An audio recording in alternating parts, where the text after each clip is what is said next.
there were some questions about TikTok ads, so let's just go through. Let's start discussing TikTok ads and igniting Amazon sales growth. So how can we actually use TikTok ads? I mean, I have been talking about this previously and quite a few times, and I also made presentations about TikTok, specifically about the ads and specifically about user-generated content.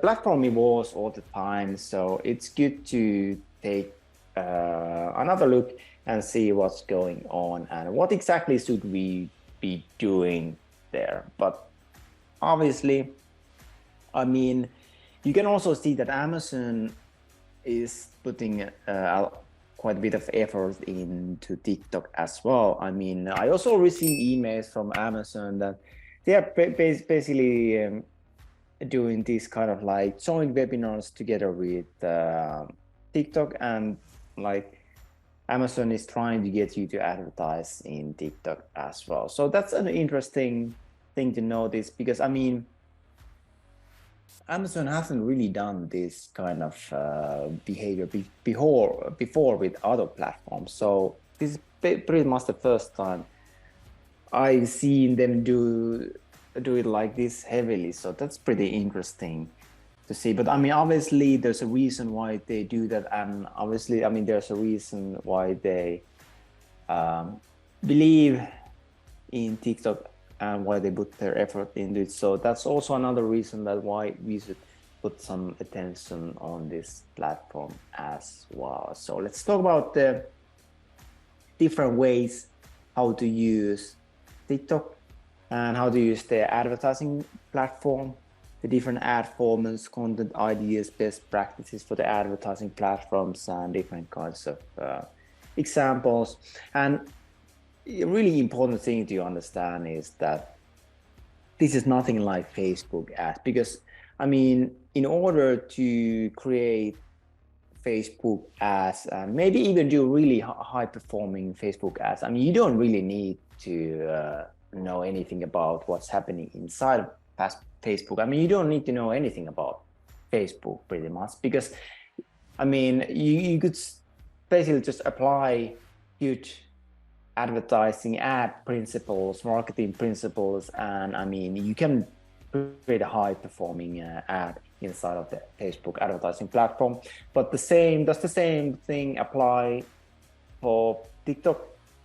No, or TikTok ads? I mean, no, it doesn't, because it's a totally different ball game. So to really understand how to do ads, how to run ads on TikTok, I mean, you really have to consume TikTok as well. It's just to understand like what kind of content there is, how like different products are like mingled in together with other types of content as well. So that's super important thing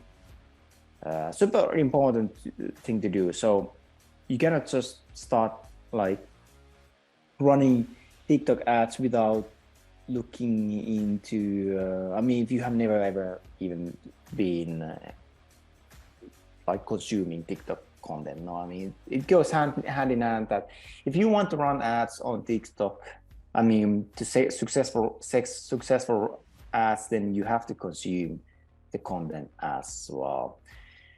But yeah, okay, so why should we even do this? But I mean, we already talked before, like, okay, I mean, 20% of the users in the US are aged like 30, 39, in their 30s, and 40% of the users like 10, 29. I mean, but then that means that you can really market your Amazon store to any audience. And it's a long time since TikTok was only about dance videos or whatever. No, I mean, it has totally evolved and matured. And the big difference here is that, I mean, first of all, the users spend quite a bit of time inside the like platform instead of compared to other platforms. But even so, even more important reason is the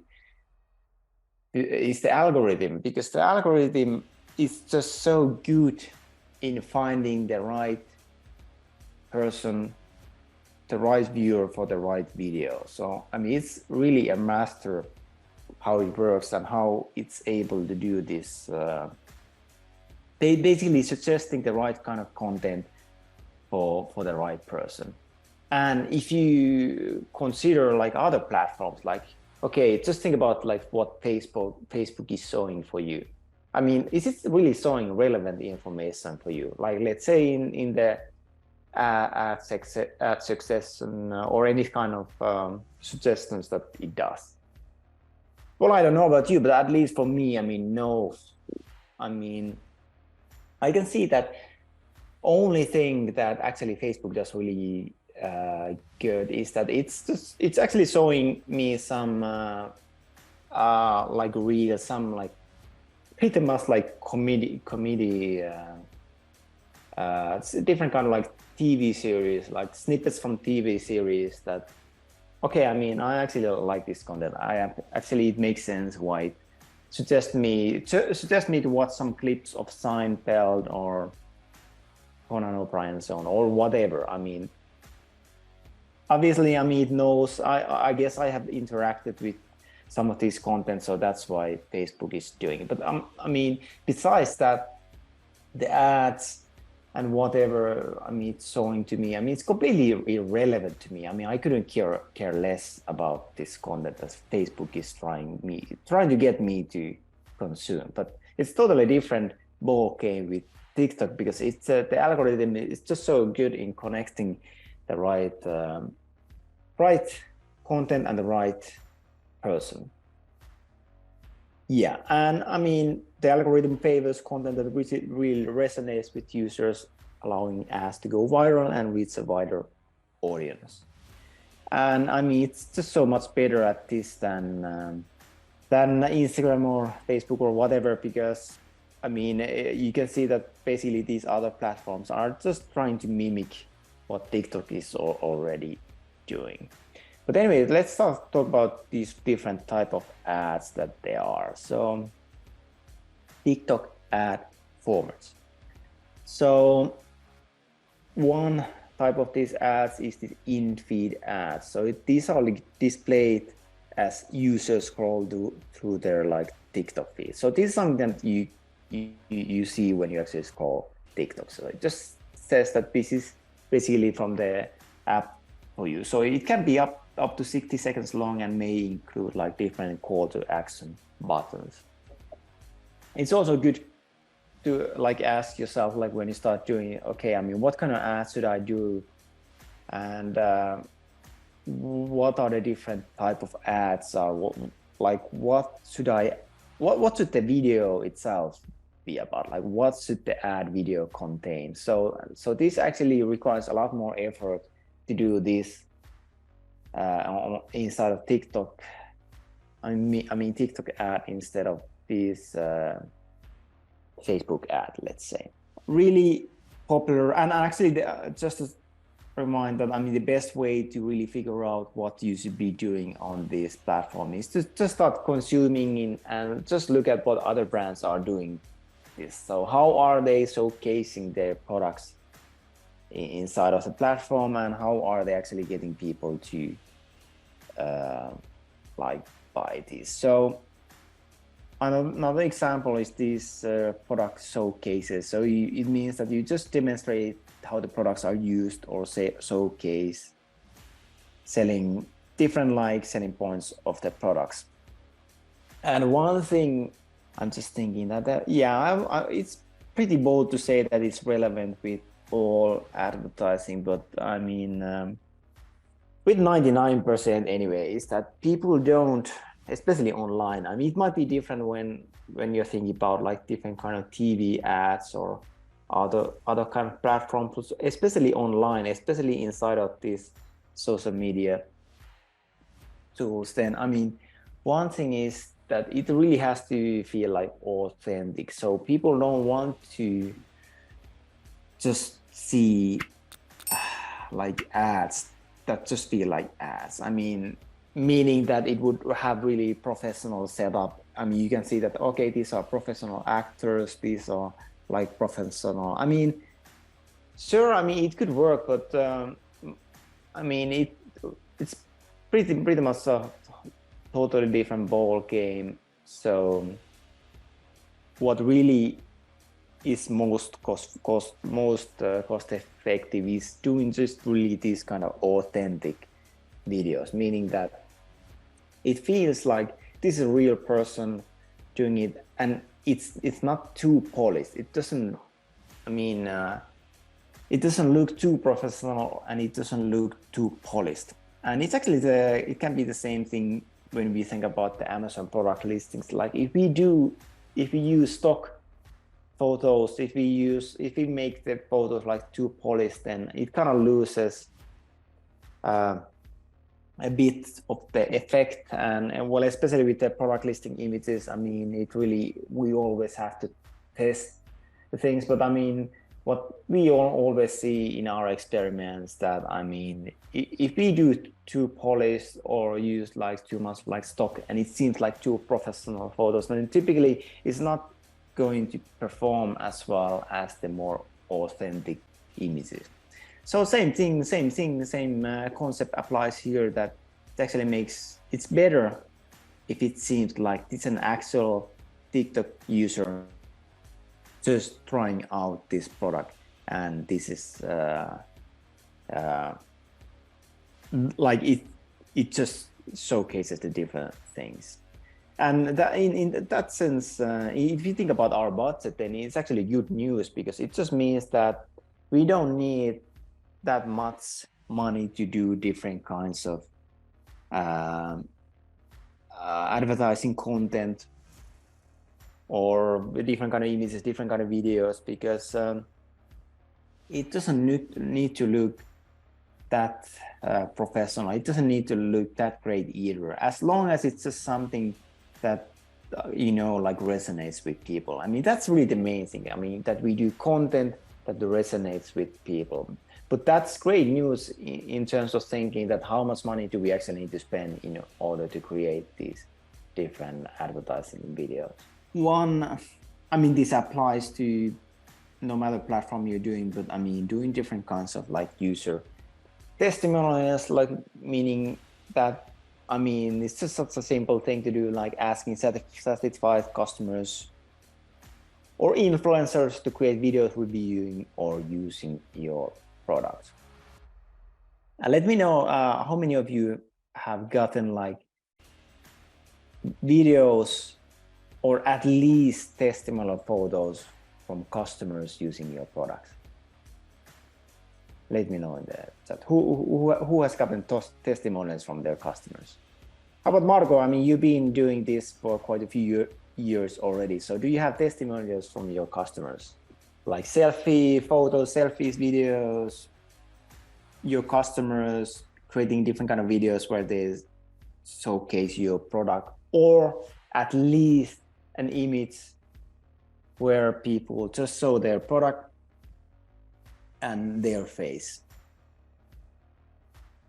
I mean, we have, I don't know, not millions, but but a lot of these different images and contents. And I mean, especially in the US market, it's easy to get people to do this. It's not like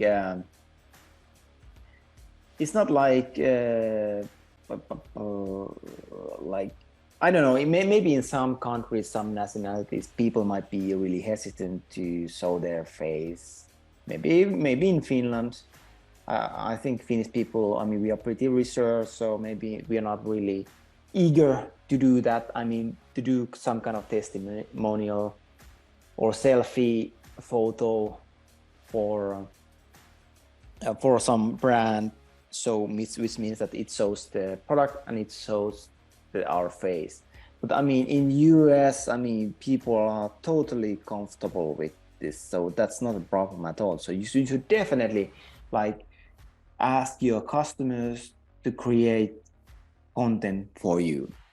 meaning you can ask them to do different kind of selfie photos, which means that they just show the product and they show their face, or even better would be to get them to do different kind of videos. And so I mean, it's pretty, I mean, people are really willing to do this, so you should definitely do that. And one way to do it is that, I mean, when you're building your, I mean, you can basically launch a campaign saying that, hey, we are doing this this giveaway or kind of raffle or whatever, and just come up with a good price. I mean, it could be like a package of your own products. Maybe the winner gets all like free products or gets multiple free products from you. And the way how to be eligible for this is that they just send a photo, submit a photo in social media, or just send you an email with their photo and your product there. So they basically just do this kind of testimonial thing. And yeah, I mean, when you have this content, when you have these videos, then I mean, that's something you can use in your marketing, and you can also like just like specifically ask people, like satisfy customers, just to do these kind of different videos for you. I mean, just create a video where they are using your products. But if you don't have that, I mean, you should definitely ask, or at least at the bare minimum, ask different kinds of influencers to create videos where they just review and use case, showcase like your products. Another idea is doing these different kind of guides where there's a step-by-step tutorial video that really demonstrates the products. So it means that it shows the product features, installation process, troubleshooting tips, and whatnot. So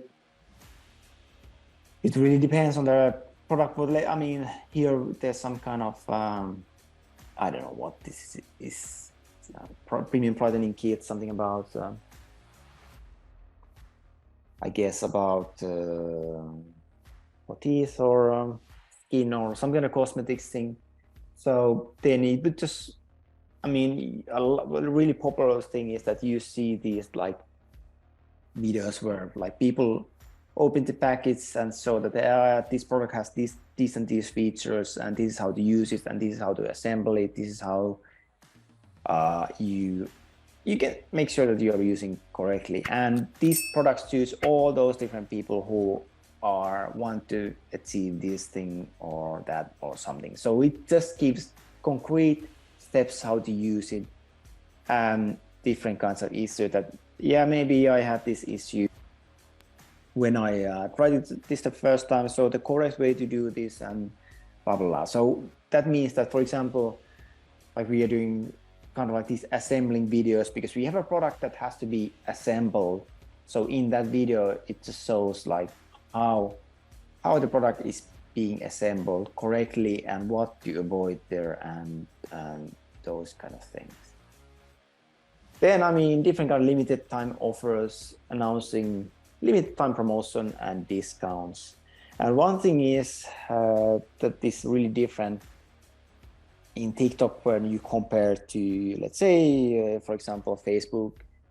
And definitely YouTube and everything, because on YouTube and Facebook too, I mean, you can have advertising video that has been running already for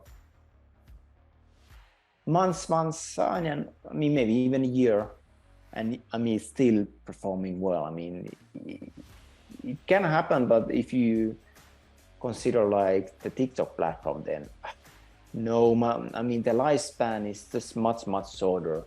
So we cannot really do ads and expect to like do one set of ads and expect those to be running for the rest of the year. No, it doesn't really work like that. So instead we need to regularly, like much more frequently than on Facebook or wherever. I mean, we need to keep redoing new ads.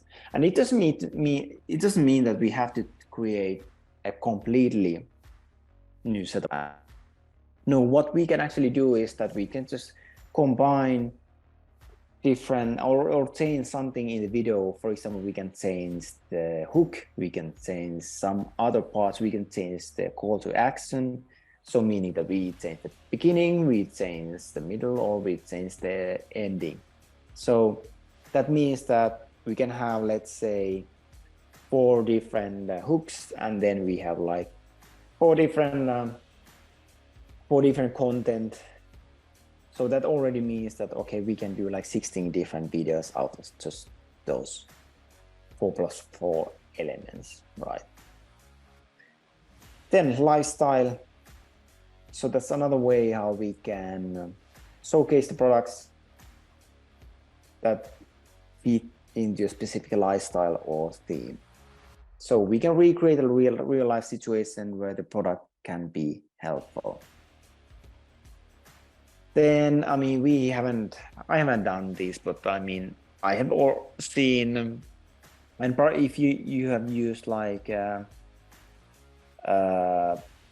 TikTok, and I'm sure you have seen these some kind of like different challenges there. So this means that you invite the users and the influencers to create content using a hashtag. So then post it on social media, or they can also post it on their own. Then we have this like brand takeover ad. So these are the full screen ads that appear when the user opens the TikTok app. So these are like highly visible and can effectively capture users' attention as soon as they launch the app. And actually, that's a really important thing to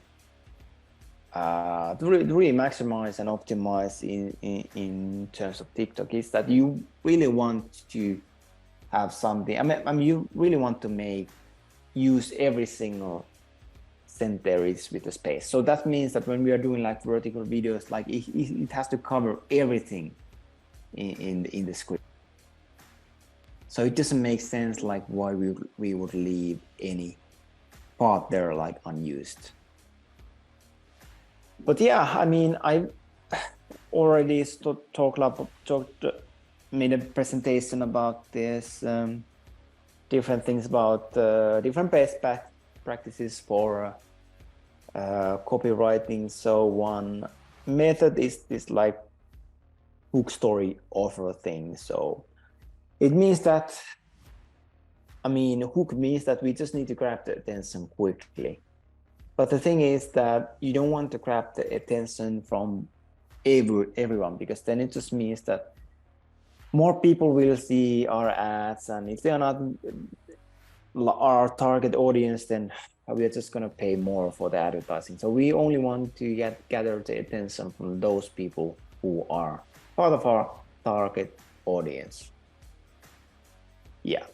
What point is that attention span nowadays, especially, it's just a few seconds or whatever. So we have to do something to quickly get people's attention, and it basically works so in like, you know, like human psychology, is that we just need to get their attention for the next moment, and next moment, and the next moment. So that means that constantly we need to do it. We kind of need to assume that, oh, people are going to get bored. So what can we do to to be able to keep the attention of our viewers? So what can we really do to maximize it? So that means that constantly we need to do different things in order to like earn their attention, because otherwise we lose it. And you know, when this is advertising, so we are actually paying money for this, so we don't want to waste a single dime. I mean, it's one thing doing like just content. I mean, you can just post different content, like let's say on YouTube about your product, and then, I mean, who cares like that every single second is like optimized? No, it doesn't matter, because I mean, if you're just posting it and we are not really paying, we are not running it as as an ad, then it doesn't really have to be, I mean, it doesn't have to be perfect, right? Because we are not spending money on that. Then influencers, I mean, that's especially a good way how we can put the minimum effort and really get good output. And if you've seen my previous presentations, like the different, like typically, I mean, okay, some influencers in some platforms can become pretty costly, and who knows, I mean, if it's gonna like convert well. But if we take a look like how much people actually earn in the TikTok like ecosystem, then the money they get is pretty ridiculous. I mean, it's just pennies pretty much. So we are much more likely to get good influencers from TikTok instead of like Instagram or whatever, because they are used to being paid so low by inside of TikTok. So it's just a matter of case of choosing influencers who align with the target audience and the product needs. And another good aspect also is this user-generated content and really leveraging it. So I mean, one way is to, I mean, actually better way is to, or like pretty effective ways just to find these different people who are interested in or specialized in this specific niche. Then we just like get them to tap on our brand instead.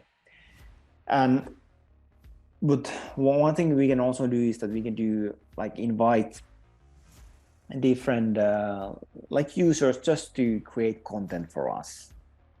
So we can do it with these challenges and users to share their experiences using the product and so on. One pretty important thing, especially in TikTok, is this. I mean, different kind of trends are going on. So trending challenges, other different kind of trends. So if we are actually able to tap on those, if you are somehow able to connect our product with or our brand with the trend and like really ride the wave, then it can become so effective, and we don't actually even need to pay that much to get all this attention. But it's not necessarily that good strategy to create content in terms of with the goal that I'm just gonna start creating content that's gonna go viral, because there's just so many different things can like impact this virality. So the likelihood that it's gonna be successful, I mean, it can happen. Sometimes it happens quite often, but it's not something that you can that easily like plan for. Like obviously, like every single video, every single ad, every single thing that we are putting out there, I mean, we should do things in this planned manner where we like do things that can actually help the content getting becoming viral, but we shouldn't really depend on it.